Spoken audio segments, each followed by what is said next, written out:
Hello दोस्त, मैं मिथिलेश चौधरी आपको नमस्कार करते हुए जिंदगी की उस सच्चाई की तरफ आपको अवगत कराना चाहता हूं जो जानबूझ करके भी लोग अनजान बने हुए हैं। आज 3 तलाक, तलाक दहेज प्रथा, न जाने कितनी त्रुटियां हमारे समाज में फैल गई है। तो आज हम आपसे उस बिंदु पर बात करने वाले हैं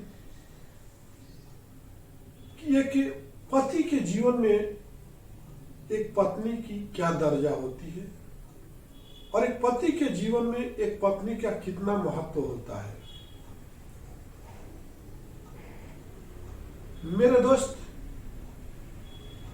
आपको क्या बताऊं, पत्नी हमारे समाज के लिए, लेडीज जो है हमारे समाज में कभी माँ बन के खड़ी हो जाती है, कभी बहन बन के रक्षा बंधन बांधने पे खड़ी हो जाती है, कभी माँ बन करके हमारे सारे दुख दर्द को निपटा देती है, कभी दोस्त बन करके हमारे दुख को दूर कर देती है, और कभी तो पत्नी के रूप में हमारा समाज, हमारा सोसाइटी, हमारा परिवार, यहाँ तक कि हमारे को भी बदल देती है।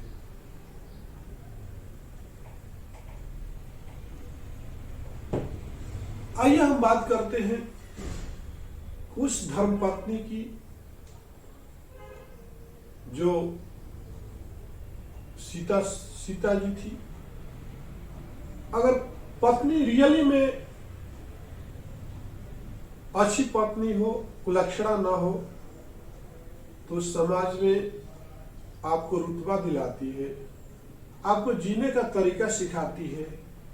पत्नी जो है शादी के बाद एक लेडीज जो होती है, एक लड़की जो होती है, एक अनजान परिवार में एंट्री करती है और हर मेंबर उसके लिए अनजान होते हैं। वहां पे एक अपने पति के सिवा और किसी को जानती नहीं है, पहचानती नहीं। वहां पे उसको प्यार की जरूरत है, संस्कार की जरूरत है। तो कुछ संस्कार, कुछ प्यार तो अपने माँ बाप के घर से लेके आती है, उसको वहां पे यूटिलाइज करना होता है, यूज करना होता है। पत्नी जैसे ही आती है घर में, लक्ष्मी बन के आती है और सरस्वती बन के आती है। पति का सुबह में उठाना, चाय देना, उनके सारे काम को रूटीन वर्क से हिसाब से करना, घर में सबसे पहले उठना, स्नान ध्यान करके किचन में जाना, फिर अपने पति को एक डिसिप्लिन में सिखाना, टिफिन देना, फिर उनको घंटों घंटे को उनको फोन करना कि आप कहाँ पर हो, कैसे हो, क्या कर रहे हो। आखिर इतना ख्याल और कौन रख सकता है मेरे दोस्त। इसके बाद आपको कंपनी से आने में, ड्यूटी से आने में लेट होना, और कि आपकी पत्नी के अलावा दूसरा कौन बेचैन हो सकता है। वो बेचैन होती है, कब तक आएंगे, क्या कर रहे हैं, कहाँ, क्यों लेट हो रही है। तो आप समझ सकते हो कि पत्नी जो है आपको डिसिप्लिन भी सिखाती है।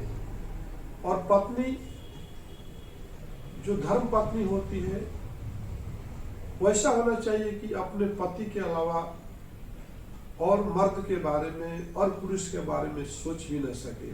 उसमें बहुत शक्ति होती है। जैसे सीता जी को आपने देखा था, उसमें कितनी शक्ति थी, क्योंकि श्री रामचंद्र के अलावा उनके स्वप्न में किसी पुरुष का, अन्य पुरुष का विचार तक नहीं आया था। और जैसे वो कष्ट से अयोध्या में वापिस आती है और उन पर लांछन लगाए जाते हैं, तो धरती माँ को पुकारती है और बोलती है, हे धरती माँ, आपसे ही मैं आई थी और आपके ही गोद में सोना चाहती हूँ। इस संसार में, इस नर्क भूमि में मैं बहुत थक गई हूँ, तबाह हो चुकी हूँ, जीने के लायक नहीं रह गई हूँ। आप मेरे को, अब हम थोड़ा सा आराम करना चाहती है मेरी माँ। तो देखिए, धरती माँ भी फट जाती है और फट करके प्रकट होती है और अपने आप में सीता जी को समर्पित कर देती है। उधर सती अनुसैया को आपने देखा होगा, अपने पति के लिए क्या नहीं करती है। तो मेरे दोस्त, उधर राजा हरिश्चंद्र को देखे होंगे कि अपने पत्नी के लिए क्या नहीं करते हैं, अपने धर्म के लिए क्या नहीं करते हैं। तो पत्नी जो होती है, बोला जाए तो अगर पत्नी वो चाबी है जो हर लॉकर को खोलने की शक्ति रखती है। कभी कभी ऐसी स्थिति आती है, घर के लोग सब परेशान हो जाते हैं, लक्ष्मी की कमी हो जाती है, तो पत्नियां जो होती है कुछ ना कुछ बचा के रखती है, कुछ ज्वेलरी खरीद के रखती है कि समय आने पर उस ज्वेलरी को बेच के अपने घर की इज्जत को, अपने हस्बैंड की प्रतिष्ठा को बचा सके, अपनी पत्नी को इज्जत को बचा सके, जो इंसान नहीं करते हैं। और वो जो है अर्धांगिनी होती है, हमारे शरीर की आधा अंग की मालकिन होती है। आपके शरीर पे पूरा अधिकार उसका होता है, आपके हर एक अंग पे, आपके हर कमाई पे, आपके हर बल बुद्धि पे उसका अधिकार होता है। और पत्नी क्या होती है, चलिए हम पति पत्नी कभी भी एक दूसरे के लिए बने होते हैं, एक दूसरे के लिए समर्पण होते हैं और एक दूसरे के बिना जिंदा नहीं रह सकते हैं। लेकिन समाज जो होता है, सोसाइटी जो होती है, दोनों तरफ के जो माँ बाप होते हैं, उधर माँ बाप उधर सास ससुर, वही लोग जो होते हैं एक पति पत्नी के बीच के संबंध को तोड़ करके चकनाचूर करने में काम करते हैं। अब सवाल हम आपको बताएंगे, एक शादीशुदा जोड़ा रहता है और दोनों जोड़ों में इतना प्रगाढ़ प्रेम रहता है, इतना अगाध प्रेम रहता है कि दोनों को प्रेम का जो परम सीमा पार करता है और एक मासूम बच्चा पैदा होता है। और जैसे जैसे 6-7 साल का बच्चा होता है, अकस्मात कुछ एक ऐसा वक्त आता है, शनि ग्रह का प्रहर चलता है और पता नहीं हस्बैंड किसी बात पे आकर के बहुत गुस्सा हो जाते हैं और अपने बीवी को, जिसको जान से ज्यादा प्यार करते हैं, एक चाटा जड़ देते हैं। और देखिए बीवी भी क्या करती है, अपना सैंडल निकाल करके सैंडल चला देती है, पतिदेव ऐसा सर कर देते हैं, बच जाते हैं। उस 7 साल का बच्चा वो देख करके सहम जाता है कि मेरे माँ बाप के बीच में इतना प्रेम था, आज हो क्या गया। यहां तक भी नहीं, पत्नी बैग उठाती है, बच्चे का हाथ पकड़ती है और अपने मैके निकल जाती है। पति अकेला पड़ जाता है, फिर उसके भी माँ बाप आ जाते हैं, उसके रिश्तेदार आ जाते हैं। उधर लड़की की माँ बाप बोलते हैं, लड़की बोलती है आज हमको हाथ उठा दिए, चाटा मार दिए। लड़की के माँ बाप बोलते हैं, उसके भाई बहन बोलते हैं, यहाँ तक ऐसा हिम्मत हो गया उसको वो मारने का, छोड़ दो, दूसरा शादी कर लेंगे, ये कर देंगे, वो कर देंगे। लेकिन उधर जाना नहीं, जहां पे हमें समझाने की जरूरत थी, जहां पे हमें उस आग को बुझाने की जरूरत थी, माँ बाप को, परिवार को, वहां पे हम लोग आग में घी डालने का काम करते हैं। इधर देखिए लड़के के तरफ, लड़के का चेहरा मुरझाया हुआ है, क्या हो गया, कैसे गलती हो गया। और इधर लड़के के माँ बाप बोलते हैं, उसके भाई बहन बोलते हैं, उसके भाभी सब बोलती है, बहन बोलती है छोड़ दो, वो बहुत कैरेक्टर लेस है, ऐसा कैसे कर सकती है, अपने हस्बैंड को कैसे मार सकती है, कैसे सैंडल निकाल सकती है। देखिए परिस्थितियां कैसे बदलती है और उस दोनों को मिलाने के बजाय लोग दोनों में दूरियां बढ़ाना शुरू कर देते हैं और दूरियां इतनी तक बढ़ जाती है भैया, 6 महीने जाते जाते, 1 साल जाते जाते दोनों को तलाक का नोटिस आ जाता है।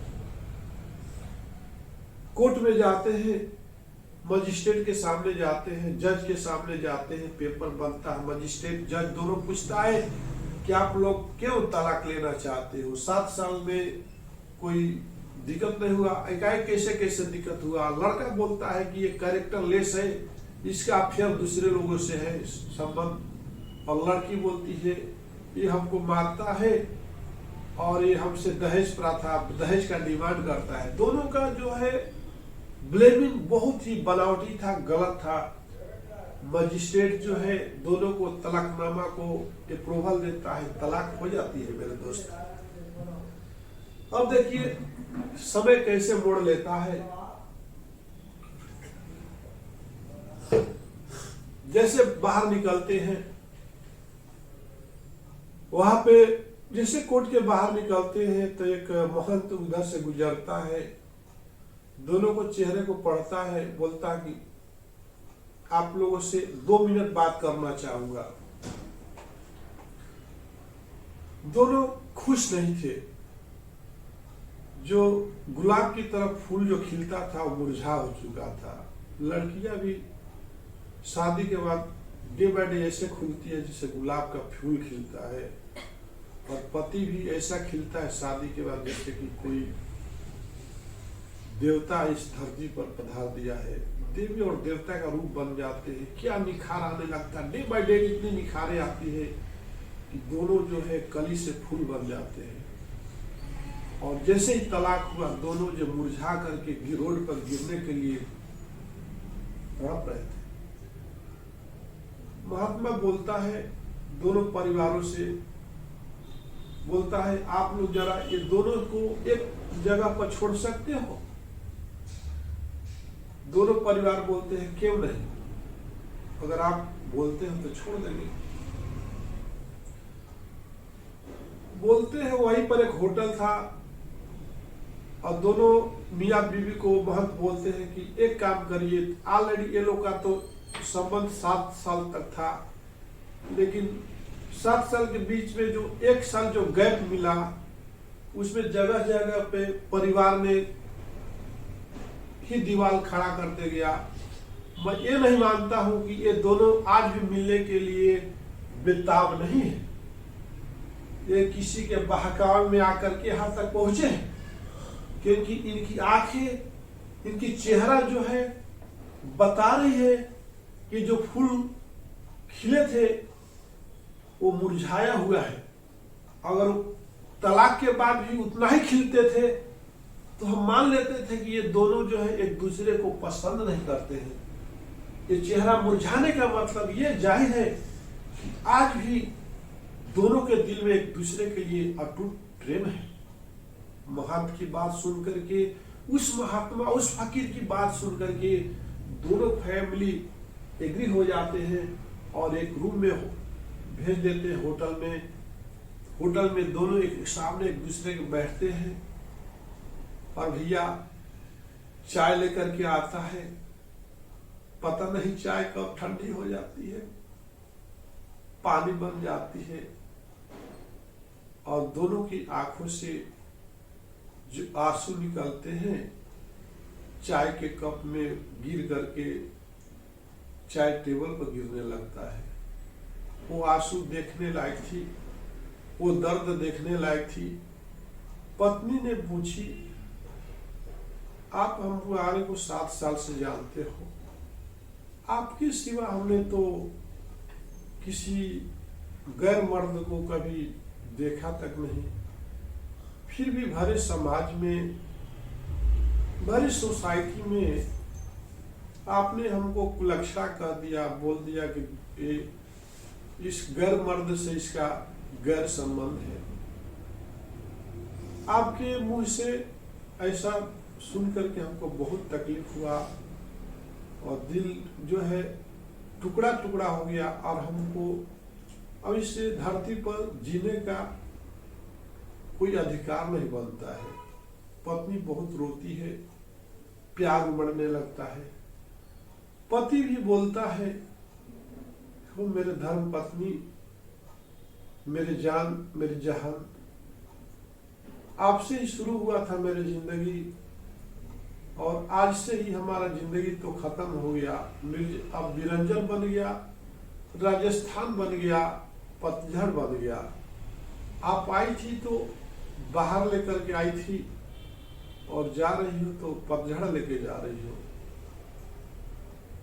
तो आपने कैसे बोल दिया कि हमने आपको दहेज के लेकर के आपको प्रताड़ित किया, आपको मारा था, आपके माँ बाप से दहेज मांगा था, कट्टम मांगा था। आप कैसे ऐसा बोल दी सारे समाज में? दोनों एक दूसरे अपनी अपनी गलती को स्वीकार करते हैं, बोलते ओ हे मेरे पति, वो बोलता है मेरे डार्लिंग, वो बोलता है मेरे जान।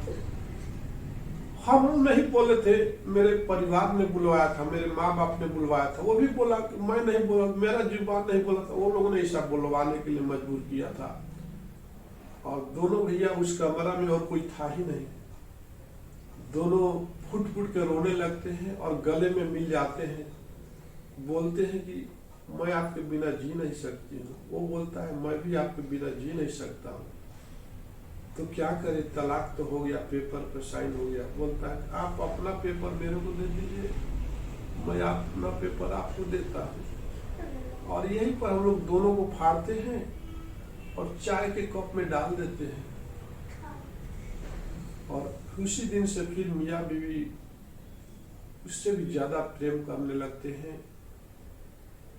तो आपने देखा कि जीवन में पत्नी का कितना महत्व है। और वो आती है तो बाहर लेकर के आती है। कहीं बैचलर रख के देखो, फोन उधर पड़ा रहेगा, रुमाल उधर पड़ा रहेगा, साक्ष उधर स्माइल मारते रहेगा, कपड़े के कॉलर जो है रखा कई एक साल तक हो जाएगा, कभी वाश नहीं करते हो, घर में जाले पड़े रहेंगे। तो पत्नी जो होती है हमारे लिए स्वर्ग होती है। स्वर्ग जिसको बोलते हो ना सर, पैराडाइज, वो होती है। तो हमें कितना भी हमारे अंदर में कोई संबंध बुरा हो जाए, कोई गलतियां हो जाए, उसको एक दूसरे को मैनेज करके चलना चाहिए। हमें एक दूसरे के किसी अन्य के वो अपने लाइफ में इंटरफेयर नहीं करने देना चाहिए। तो आपने देखा कि ये मोटिवेशन क्लासेस और ये मिथिलेश चौधरी के जितने भी वीडियो आते हैं सर, सामाजिक वीडियो आते हैं और हम समाज को जोड़ना चाहते हैं, तोड़ना नहीं। इसी के साथ मैं आपसे विदा लेता हूँ। नमस्कार।